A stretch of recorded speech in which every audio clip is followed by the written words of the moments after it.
Hey everybody, welcome to the Cards the Diecast 4 channel, and in this episode we're going to be concluding our series on the Jeff Gordon rookie cards. And what you see before you is the 9 cards that consist of the 1992 Traks autograph inserts, I guess, if you will.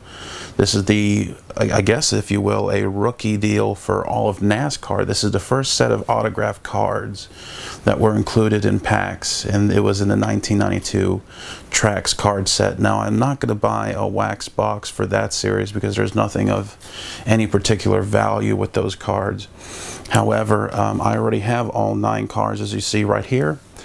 And what we're going to do is we're going to be presenting them for you, or I'll be presenting them for you, and you all get to enjoy, if you've never seen this before, not just Jeff Gordon and his rookie autograph, which is why I'm including this in the series. This is Jeff Gordon's first autograph card. And so what we're going to be doing, we're going to be doing all 9 cards here. And so let's go ahead and start with they start from A. They start with the letter A and they go down from 9 to 1. So let's go ahead and turn this thing over. And let's start off with A number 9. A number 9, and that is good old BP. Ernie Parsons. The 1973 Daytona 500 champion, if I'm not mistaken. But I remember him more for his days in ESPN and being in the booth with Bob Jenkins and Ned Jarrett. And let me tell you something, there's nothing that's ever going to be able to top those guys in the broadcast booth. And he died of cancer, I believe, back in 2007, just before the Daytona 500. Along, I think, within a few weeks of Bobby Hamilton, who died of head and neck cancer. So he's a big loss to our sport. He's a big loss to our television screens when we watch NASCAR, because let me tell you, he was one of the best right there. So that's Ernie Parsons at A9. And so when we switch gears now, we're going to go to A8. And A8 is Bobby Labonte.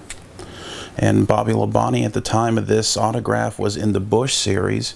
In fact, that year, let me go ahead and zoom in a little bit better for you all. In fact, that year, I think, this is 92, I think he lost, or if it was 93. One of those 2 years, he lost the championship in the Busch series by just 3 points. He actually won the season finale, and he lost the championship to Joe Nemechek by just 3 points. And so there you go. That's his autograph right there. The first autograph for Bobby Labonte in terms of an insert card in a card set. So that's A8 Bobby Labonte. And now moving on, we will go to A7, and of course that's a familiar name of what we've been saying as of late, Jeff Gordon. And that is his first, if I could get the camera straight, that is his debut rookie card. Let me lock this down here. And of course, Jeff Gordon, what's not to be said about this man? I mean, I never liked him.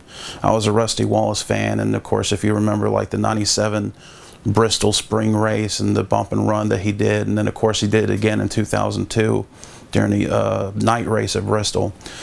But to deny this man's success in the business is just, it would be quite ignorant to do so. So let's go ahead and flip this card around and let's take a gander.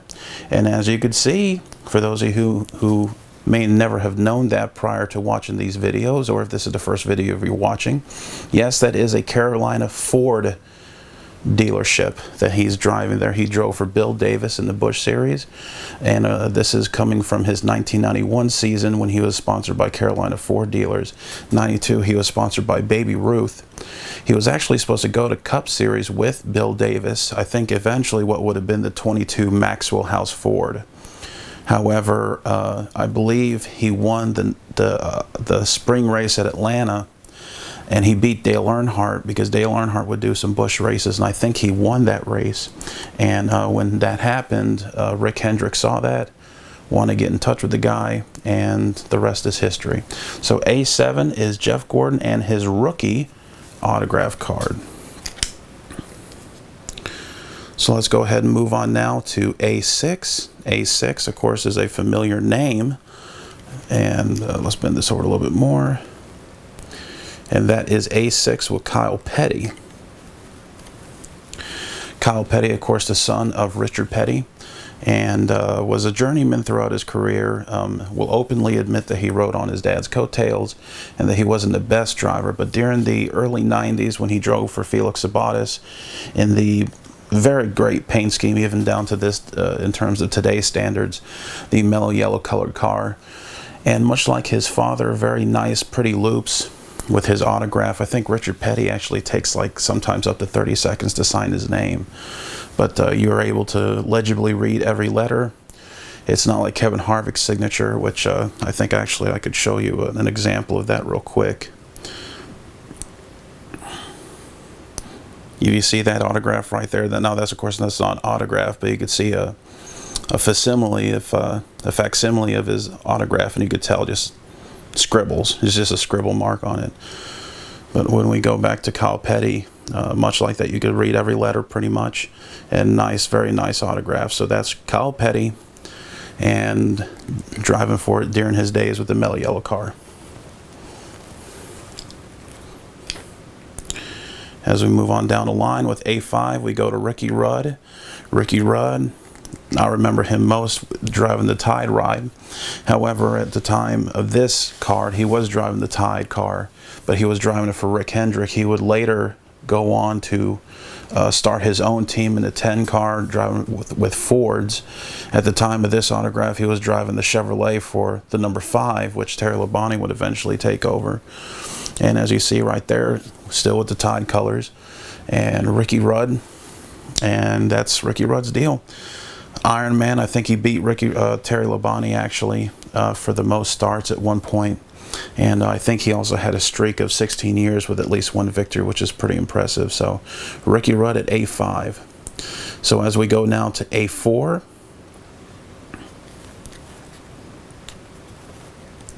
A4 is Ernie Irvan, and this is a guy here who had quite a bit of success and quite a bit of tragedy in his career. I will always say that Ernie Irvan probably would have won the 1994 championship had he not been almost killed in a practice accident in Michigan. He would go on to recover, although it would take over a year to do so. At one point he was given a 10% chance to survive the night of the initial accident.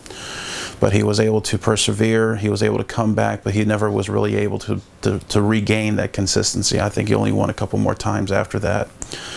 Eventually, him and Robert Yates separated, and then he drove for MB2 Racing in the Skittles and then M&M car. And then he got into another accident at Michigan again, and he decided to call it quits before he ended up getting killed. So let's go ahead and flip this card. And you will see that the card is during the era where he was driving for Morgan McClure Racing in the number 4 Kodak car. In fact, I believe Ernie Irvan did, in fact, win the 91 Daytona 500 driving for Morgan McClure. Morgan McClure back then was a pretty solid team when it came to the restrictor plates. When Sterling Marlin would go on to take over the car, I believe he won his first race, the 94 Daytona 500, and he will go back to win the 95 Daytona as well, Daytona 500 as well. So number 4 with Ernie Irvan.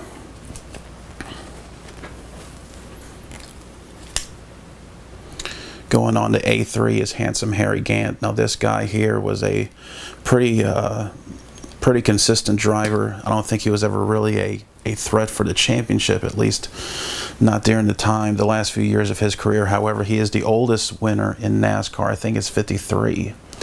And I think in 91 was his last real powerful year, if you will. I think he actually went to win, I think, 5 or 6 races between Cup and Busch in the 1991 season in September. And so let's go ahead and flip this card around. And so you can see, I think the only guy who actually signed his name in a pen, and he drove the number 33 Skoal car, and that is Harry Gant at A3.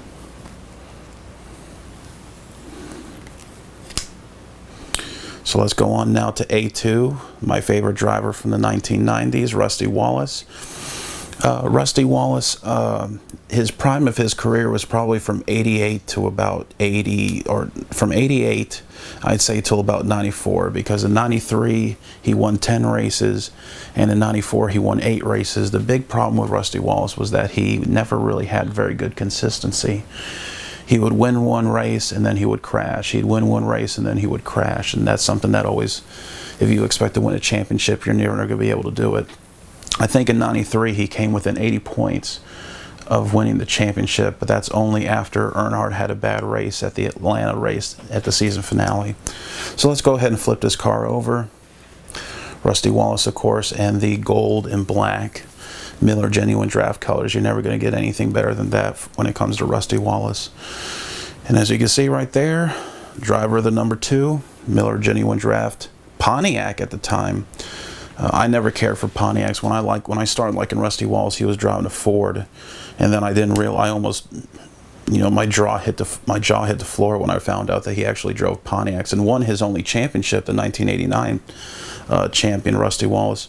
He drove that. He won that driving a Pontiac, and then of course finally the Big Daddy.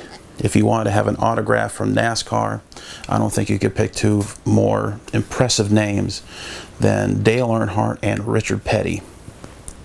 This card here is pretty significant, and also if you're wanting to get into NASCAR autographs, this is probably, if you could find it, of course, probably won't be that bad of a choice to get, because it's not all that expensive in terms of how things are nowadays, where it's intentionally deflated numbers and so on and so forth, up to 149 and all this other garbage.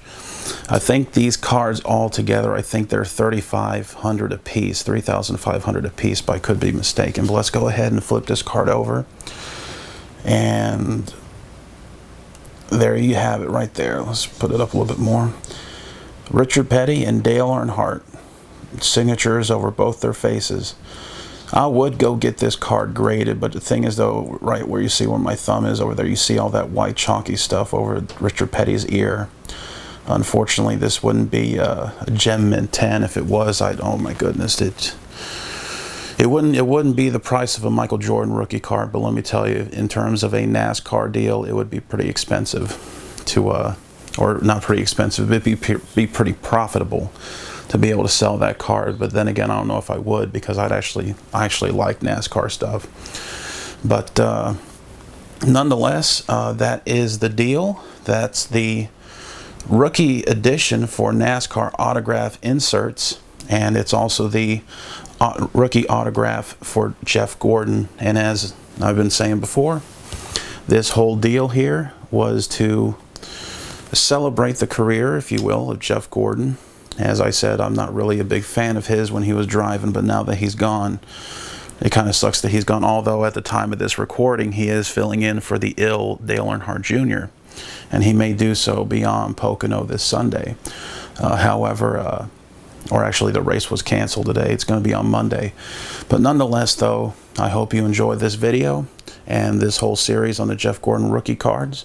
Keep watching all my videos, and please subscribe. And listen, if you do happen to have any sort of wax boxes that you don't want, you want to go ahead and send them over to me. You can always send a private message to me, and you send them over, and I'll do an unbreaking of them if you want to.